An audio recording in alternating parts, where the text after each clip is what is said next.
SCP-035 is to be contained within a steel, iron, and lead-shielded room at all times.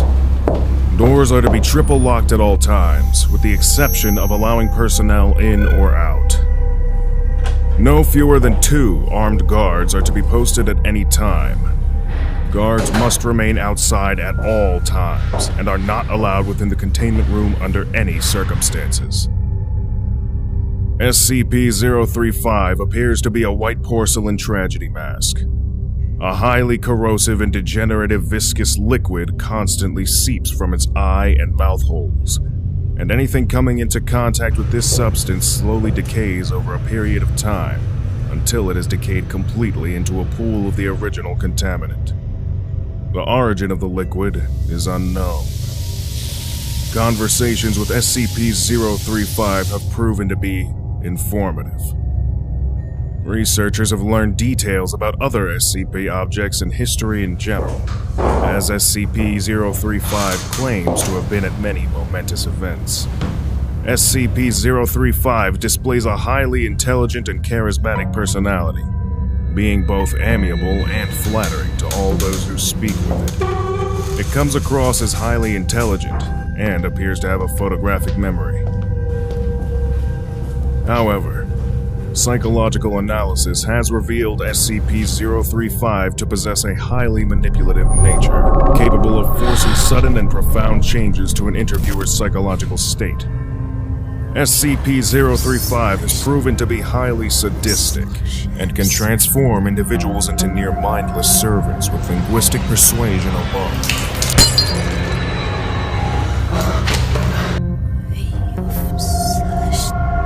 SCP-035 has stated that it has intimate knowledge of the workings of the human mind, and implied that it could change anyone's views if given enough time.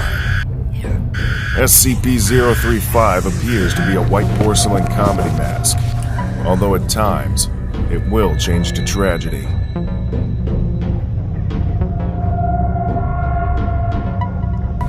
In these events, all existing visual records, such as photographs and video footage, automatically change to reflect its new appearance.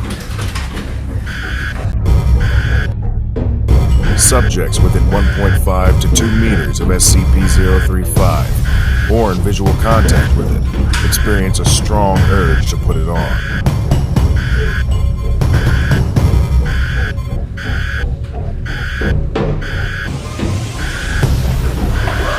When SCP-035 is placed on the face of an individual, an alternate brainwave pattern from SCP-035 overlaps that of the original host, effectively snuffing it out and causing brain death to the subject. The bodies of possessed subjects decay at a highly accelerated rate, eventually becoming little more than mummified corpses. Nevertheless, SCP-035 has demonstrated the ability to remain in cognitive control of a body experiencing severe structural damage, even if the subject's body literally decays to the point where motion is not mechanically possible.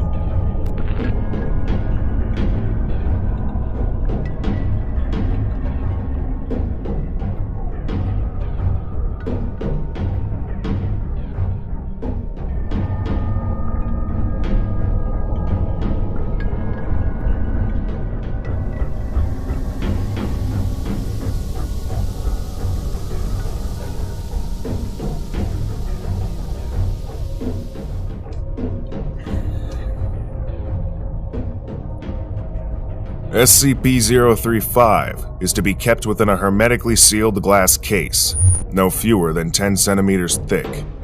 A trained psychologist is to remain on site at all times, and research personnel are not to touch SCP-035 at any time.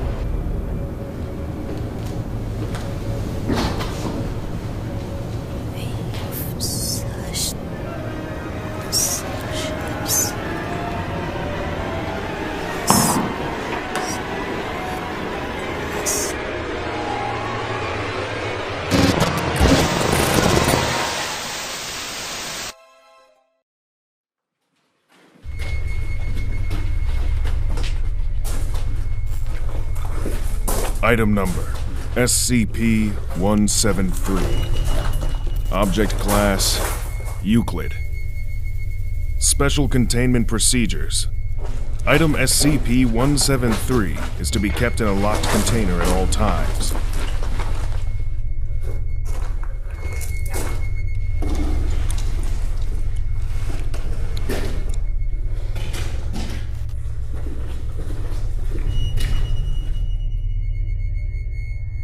When personnel must enter SCP-173's container, no fewer than 3 may enter at any time.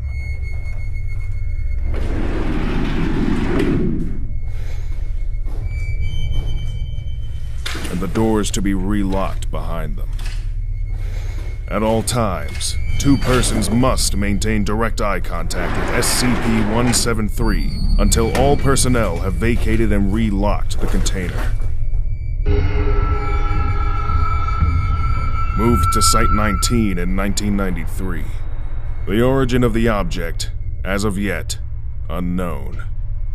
SCP-173 is constructed from concrete and rebar, with traces of Krylon brand spray paint. The reddish-brown substance on the floor is a combination of feces and blood. Origin of these materials is unknown. The enclosure must be cleaned on a bi-weekly basis. Personnel assigned to enter the container are instructed to alert one another before blinking.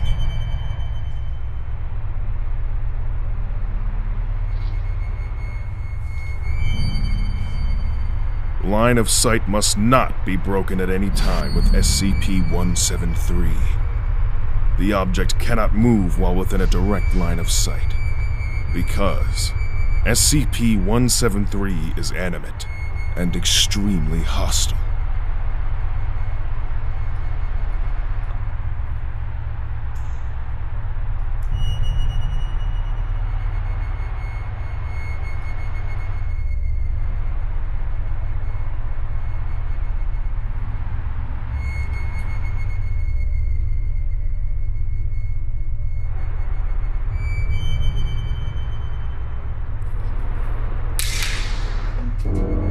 Object is reported to attack by snapping the neck at the base of the skull, or by strangulation.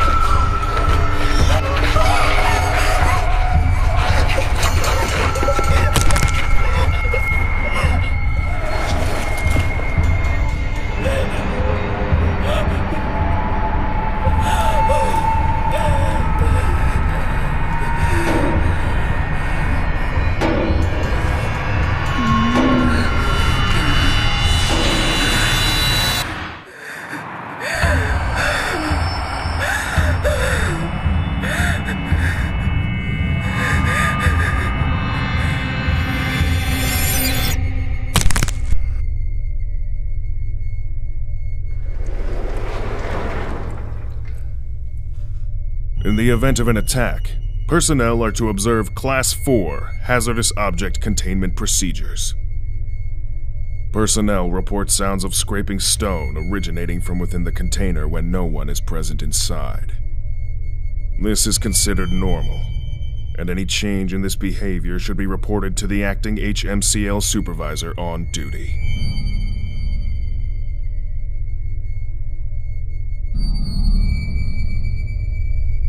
Item number, SCP-173. Object class, Euclid. End of file.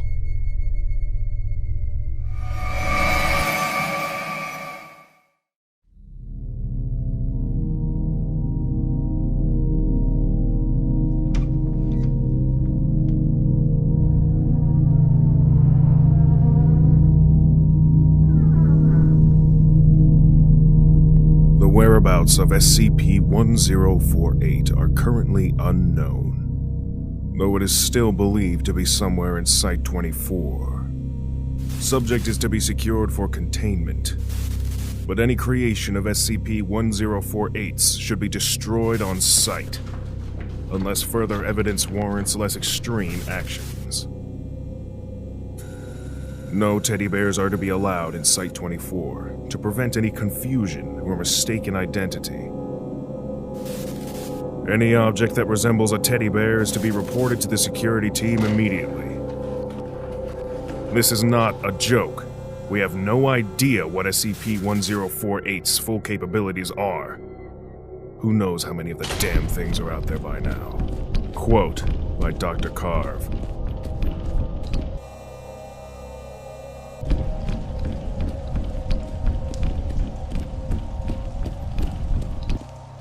SCP-1048 is a small teddy bear, approximately 33 centimeters in height.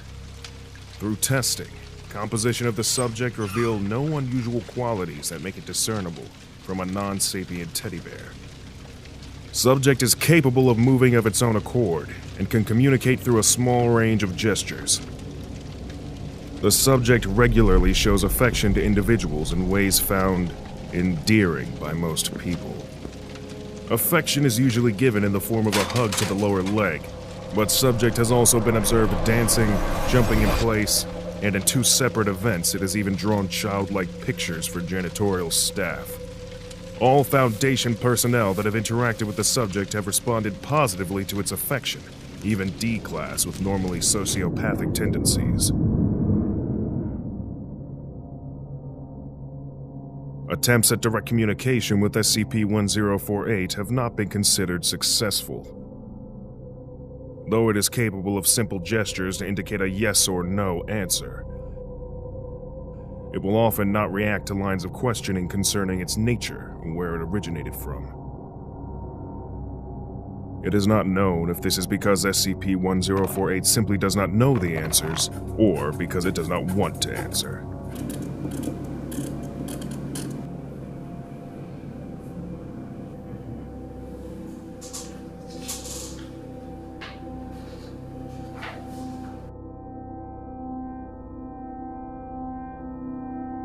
Though capable of drawing pictures, it has not used its art as a form of communication beyond showing affection, even when encouraged to do so.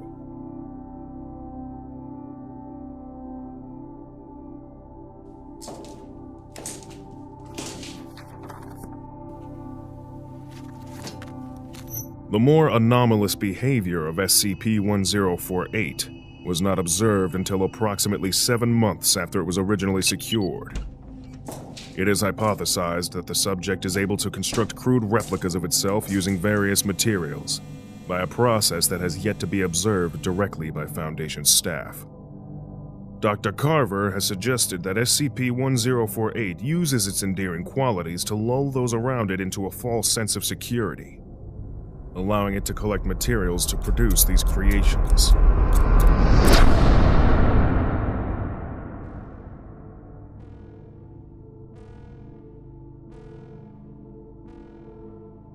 Currently, there are 3 known creations of SCP-1048, designated SCP-1048-A, SCP-1048-B, and SCP-1048-C. The nature of these creations has been in stark contrast to SCP-1048's general behavior, as all have exhibited extreme violence towards humans.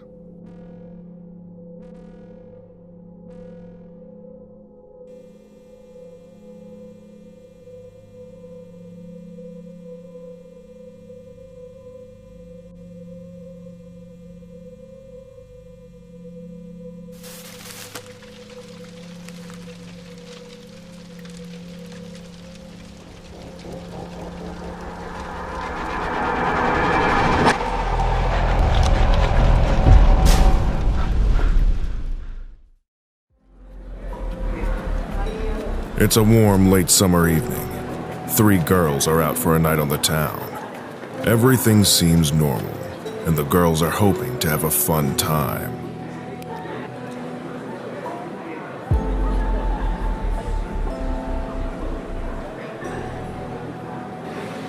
But little do they know that someone or something is lurking in the shadows, watching, waiting.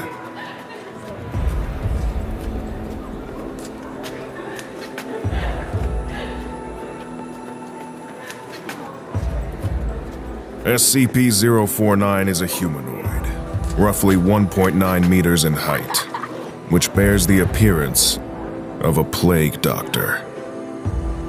While SCP-049 appears to be wearing the thick robes and mask indicative of that profession, the garments instead seem to have grown out of SCP-049's body over time, and are now nearly indistinguishable from whatever form is beneath them. SCP-049 will become hostile with individuals it sees as being affected by the pestilence, often having to be restrained should it encounter such. If left unchecked, SCP-049 will generally attempt to kill any such individual.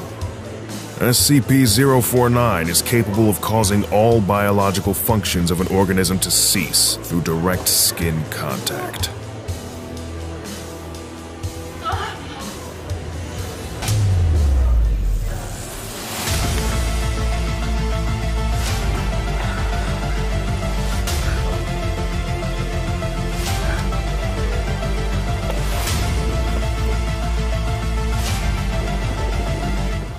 SCP-049 has expressed frustration after these killings, indicating that they have done little to kill the pestilence, though it will usually seek to then perform a crude surgery on the corpse, using the implements contained within a black doctor's bag it carries at all times.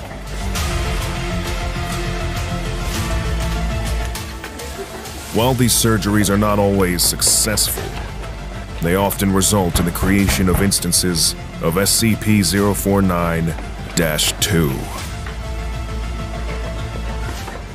SCP-049-2 instances are reanimated corpses that have been operated on by SCP-049. These instances do not seem to retain any of their prior memories or mental functions, and they can become extremely aggressive if provoked, or if directed to by SCP-049. Despite these alterations, SCP-049 often remarks that the subjects have been cured. SCP-049 has spent a considerable amount of time studying and performing surgery on various mammalian corpses.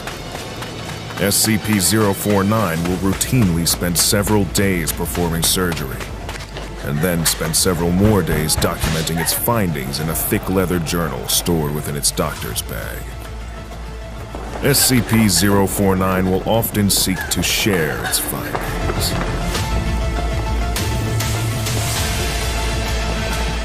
SCP-049 was discovered during the investigation of a series of unknown disappearances. During a raid on a local home, investigators found several instances of SCP-049-2, as well as SCP-049. While law enforcement personnel engaged the hostile 049-2 instances, SCP-049 was noted as watching the engagement and taking notes in its journal. After all of the 049-2 instances were dispatched, SCP-049 willingly entered Foundation custody.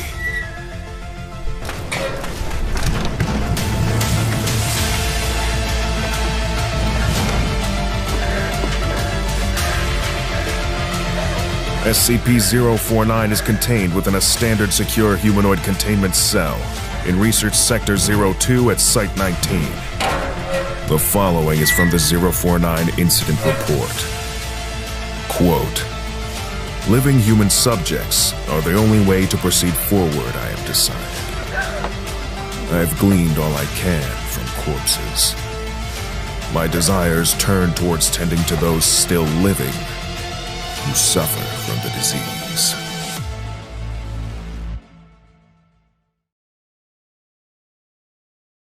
You've just woken up in the middle of a cornfield. You have no idea how you got here.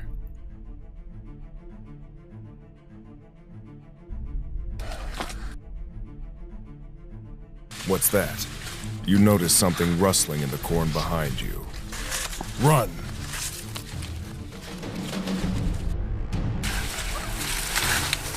It's right behind you. Don't look back. Just keep going.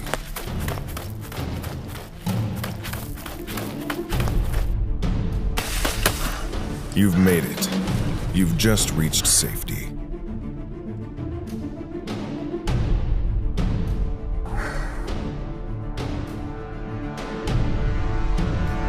Or did you?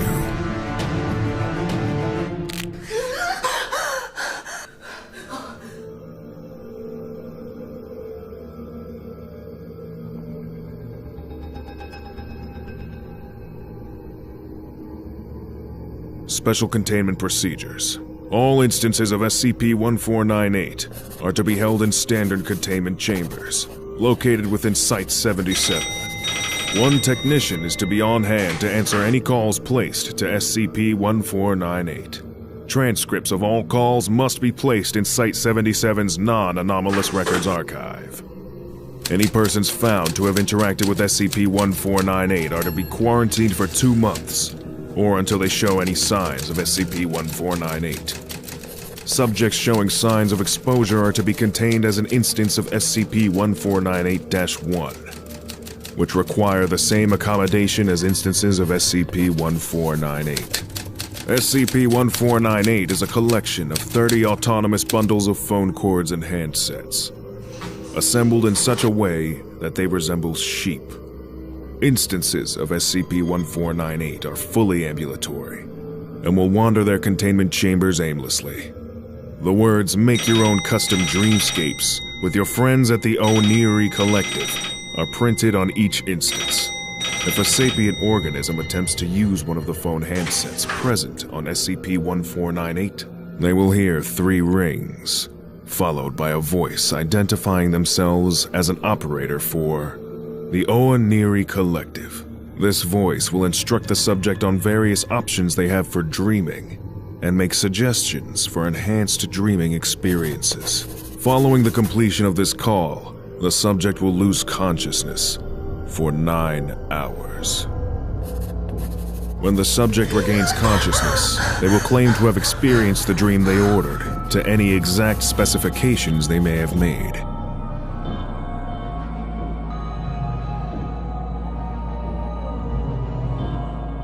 Subjects may express a desire to continue using SCP-1498's effect, or attempt to reuse it immediately.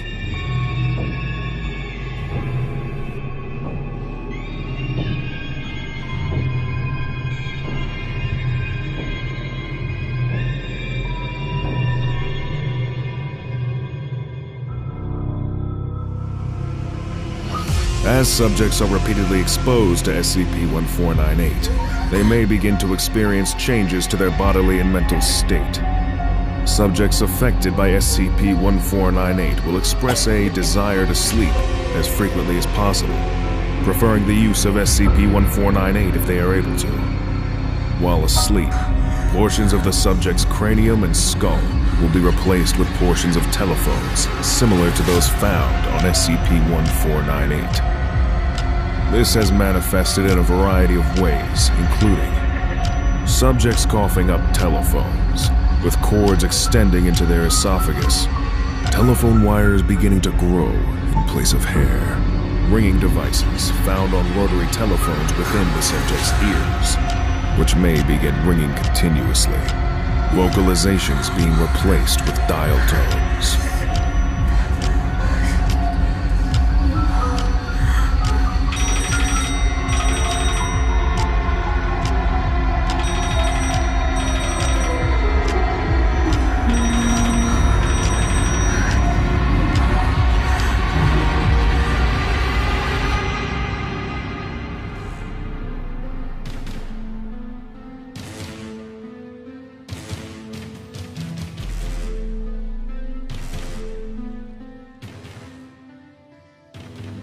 SCP-1498 was recovered on 9/18/1965 from an abandoned office complex in Miami, Florida, USA.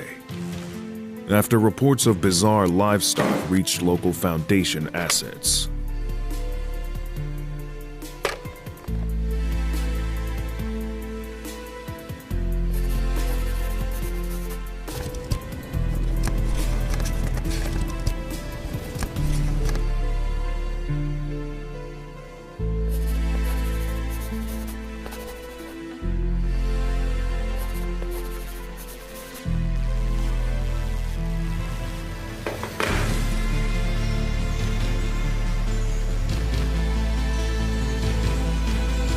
When Foundation agents entered the building, they discovered the SCP-1498 instances, one bedroll, approximately half a ton of rotary telephone components,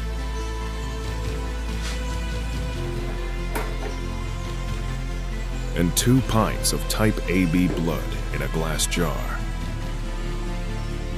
In addition, one pajama onesie, well worn, was discovered folded at the bedroll. Testing has shown several months' worth of sweat and body oils soaked into the fabric.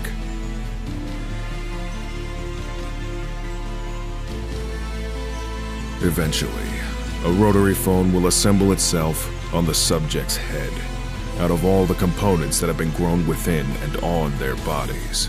As of 11/14/1965, SCP-1498 has been classified as Euclid. End of file.